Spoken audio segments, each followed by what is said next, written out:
Over the past few months, we've seen battlefronts all over the world. We've seen triumphs and disasters, but this week, as the new year rolls in, we see something we haven't seen yet: the annihilation of an entire army.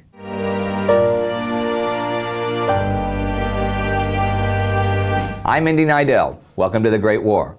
Last week, we saw the fighting go quiet on much of the Western Front as the soldiers of both sides celebrated a spontaneous Christmas truce. The rest of the week, though, it was business as usual as the French army's newest offensive kicked into gear along a wide front.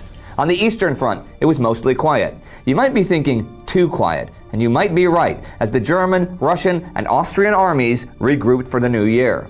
And in the highlands of northeastern Turkey and the Caucasus, the Ottoman army was marching through the freezing snows to meet the Russian juggernaut. Here's how it all went.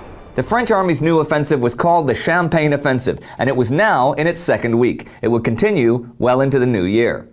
As much of the rest of the war was, it was an exercise in futility. The Allies attacking points of tactical importance in concentrated bursts along a wide front and taking trenches and positions from the Germans, and then the Germans, days or even hours later, taking those same points back from the Allies. Back and forth, again and again. Thousands of men dying for temporary gains of only a few dozen meters. But French General Joseph Joffre really needed this offensive. See, Germany held a large chunk of the industrial heartland of France and were only less than 100 kilometers from Paris. To keep up morale, he simply had to attack and couldn't just adopt a defensive posture and then wait and see what the Germans would do. So the back and forth continued in frustration and futility, as it would for weeks. So 1915 begins on the trenches of the Western Front with more of the same. But I'm going to move away from death for a minute and talk about some more general forces, like economics. Specifically, the British blockade of German exports. Now, in the past, with British wars against, say, Napoleon, what would happen is that the British Navy would completely cut off French trade with the rest of the world, right? The French would then have to create substitute industries, which were of inferior quality and took a lot of money. And it would screw up the French economy, while the British overseas trade monopoly generated tons of money with which the British would pay the Russians and the Austrians to do most of the land fighting against the French. That was 1814. Britain figured that the same would work in 1914 and 1915, that stopping German exports would stop Germany. But Britain could not have been more wrong.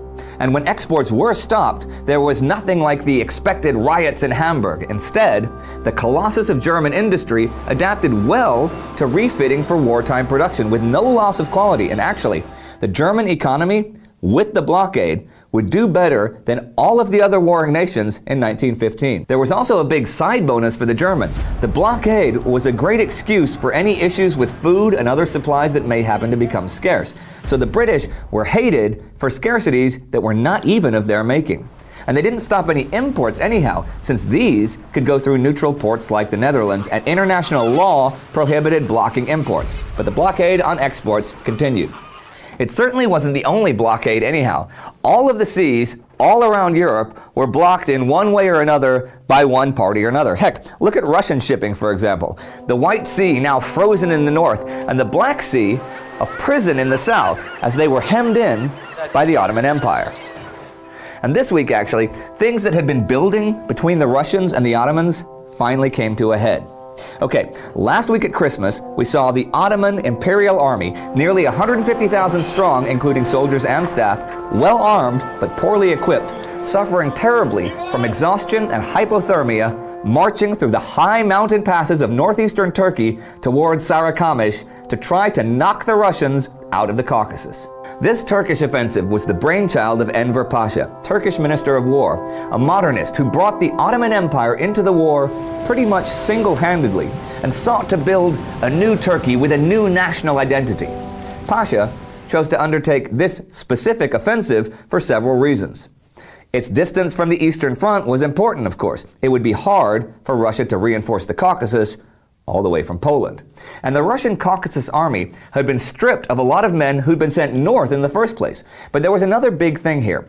Pasha really believed this would have an emotional importance not only to Turks, but other peoples as well.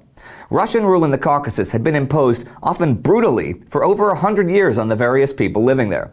Pasha thought that when he attacked, they would rally to his cause. But the problem was that by 1915, they were waking up to their own national identities.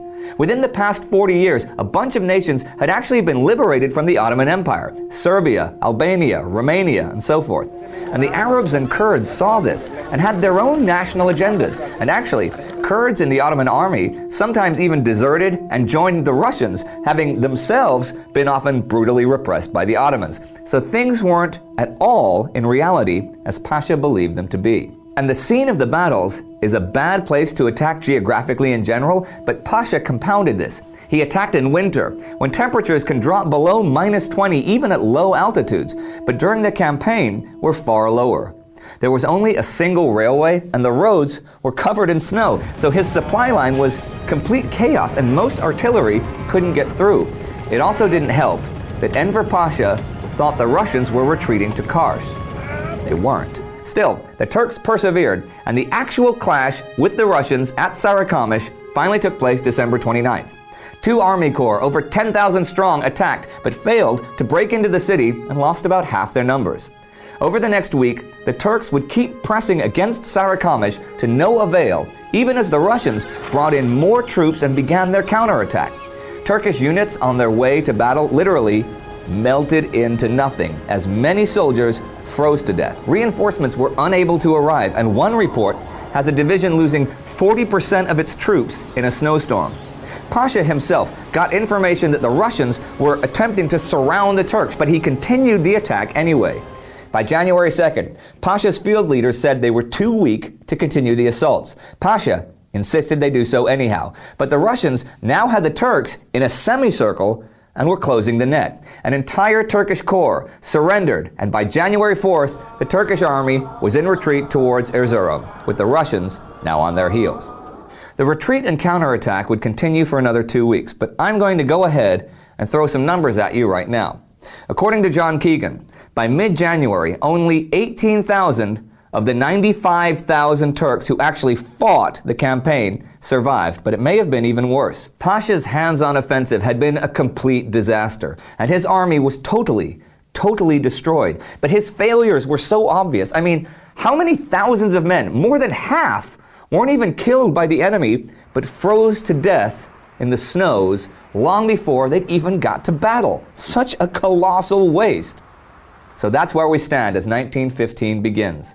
Constant, never-ending attacks and counterattacks on the Western Front. The Russians moving into position to attack the passes in the Carpathian Mountains in the east. And an entire army destroyed, needlessly wasted, poorly supplied, marched to exhaustion, and finally freezing to death far from home in the snows of eastern Turkey and the Caucasus. Pasha never led in the field again after Sarikamish, but he did retain his position. We've spoken before of Enver Pasha and his dreams for a modern Turkey, but we've never seen the staggering scale of his incompetence or his willingness to sacrifice huge numbers of his countrymen to achieve his nebulous goals. Actually, the deviousness with which he brought the Ottoman Empire into the war in the first place should have sent off warning signals that this man was capable of anything. But only now, as the new year begins, do we begin to see the results. It's not going to get better, and I'm going to end this episode with one more statistic. Thanks in large part to Enver Pasha, during the First World War, 1/4 of the entire population of Turkey would die. If you'd like to see more about Enver Pasha and how he brought the Ottoman Empire into the war in the first place, you can check out that episode right here. And like us on Facebook to see all sorts of cool extra stuff. Don't forget to subscribe. See you next week.